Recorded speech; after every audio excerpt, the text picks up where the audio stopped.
Hello students, तो आज की इस वीडियो में आज मैं आप लोगों को मासिक टेस्ट पेपर के तौर पर कुछ प्रश्नों को दे रहा हूं जिनको मैंने खुद बनाया है। और ये जो प्रश्न पत्र है, इस साल जो आपके वार्षिक पेपर होगा ना, उसमें जो ब्लूप्रिंट दिया हुआ है उन्हीं ब्लूप्रिंट के आधार पर इन प्रश्नों को सेट किया गया है। तो जो इस साल का जो नया ब्लूप्रिंट तैयार हुआ है उसमें वस्तुनिष्ठ प्रश्नों की संख्या 10 रहेगा और 5 अंक के आपको रिक्त स्थान देखने को मिलेगा। इस बार सही जोड़ी मिलाओ आपको आपके एग्जाम में देखने को नहीं मिलेगा, है ना। तो उसी तरीके से मैंने सेट किया है और यहाँ पे जितने भी प्रश्न दिखाई देगा ये सारे प्रश्न बहुत इंपॉर्टेंट प्रश्न हैं। मतलब इन्हीं से संबंधित टॉपिक जो है आपको वार्षिक पेपर में भी देखने को मिलेगा और हर प्रश्न का एक टाइप यहाँ पे मैं रखा हूँ।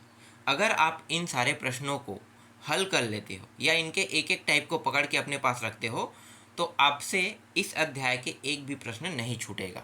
तो चलो शुरू करते हैं। अध्याय वाइज मैं टेस्ट लिया हूँ, तो हर एक अध्याय के हिसाब से आपको टेस्ट पेपर मिलते जाएगा। इन सारे टेस्ट पेपरों के कलेक्शन को अपने पास रखना और जब वार्षिक पेपर होगा तो इन्हीं टेस्ट पेपर के माध्यम से आपको पढ़ के जाना है और अच्छा नंबर लाना है।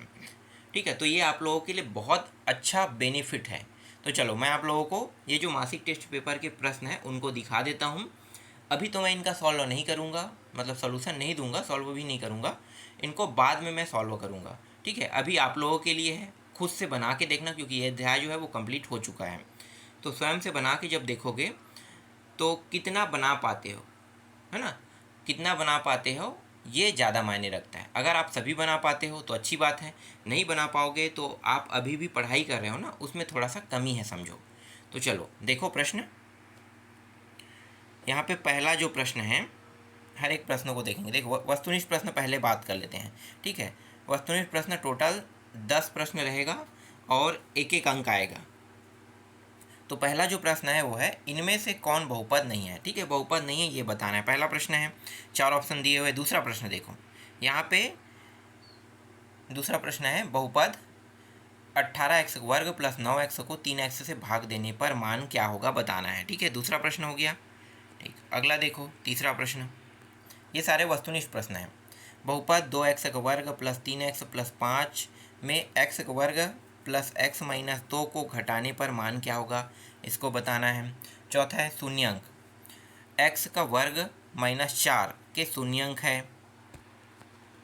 फिर पांचवा प्रश्न देखो, यदि px बराबर 2x वर्ग माइनस 3x प्लस 6 हो तो p2 होगा।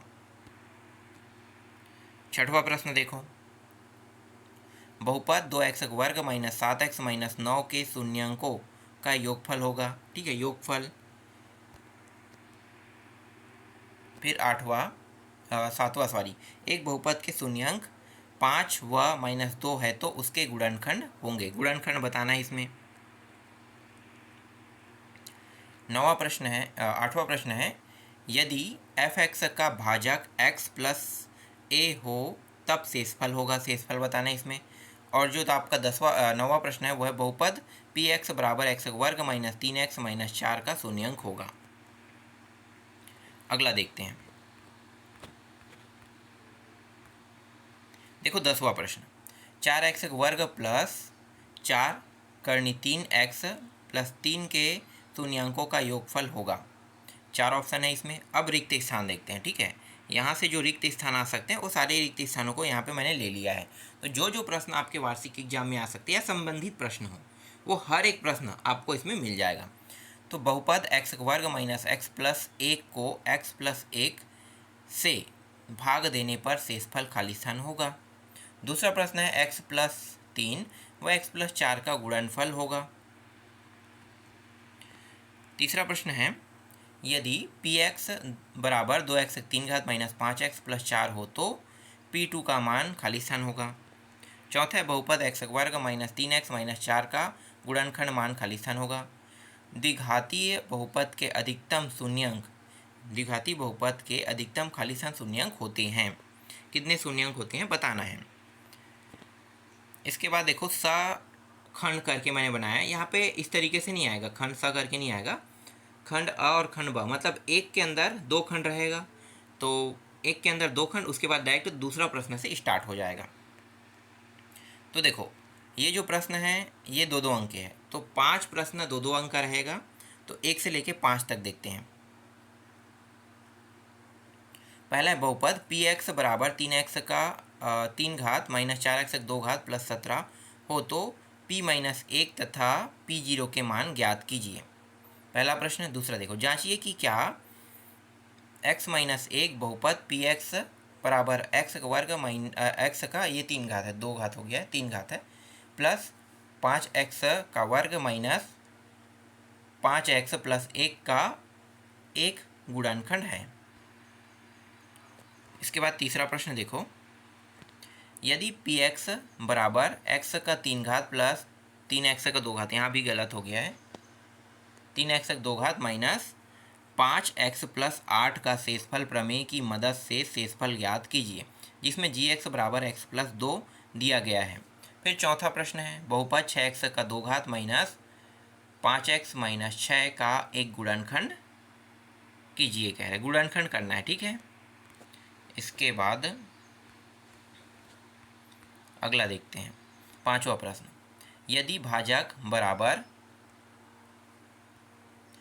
3x प्लस 1 भागफल 2x माइनस 1 शेषफल 4 हो तब भाज्य ज्ञात कीजिए। इसमें भाज्य ज्ञात करना है। पहले ये प्रश्न एग्जाम में नहीं आते थे, लेकिन इस साल जो पैटर्न चेंज हुआ इसमें ये आ सकता है।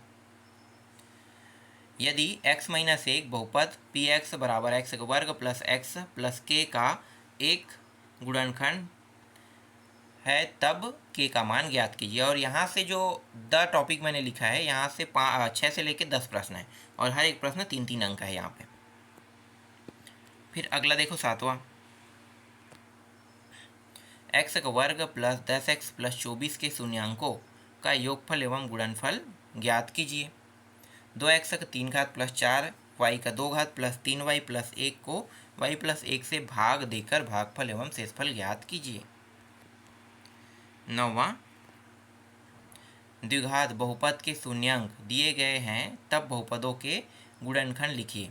तो बहुपदों के गुणनखंड देखो ये इस तरीके से, ठीक है, गुणनखंड इन दोनों के माध्यम से बनाना है। फिर अंतिम प्रश्न है 10वां प्रश्न, बहुपद f(x) को x का वर्ग माइनस 4 से भाग दिया जाता है तब शेषफल 5x प्लस 6 होता है। यदि इसी बहुपद को x माइनस 2 से भाग दिया जाए तो शेषफल क्या होगा बताना है। तो इस तरीके से 10 प्रश्न है और टोटल जो अंक है वो 40 अंक का मैंने निर्धारित किया है।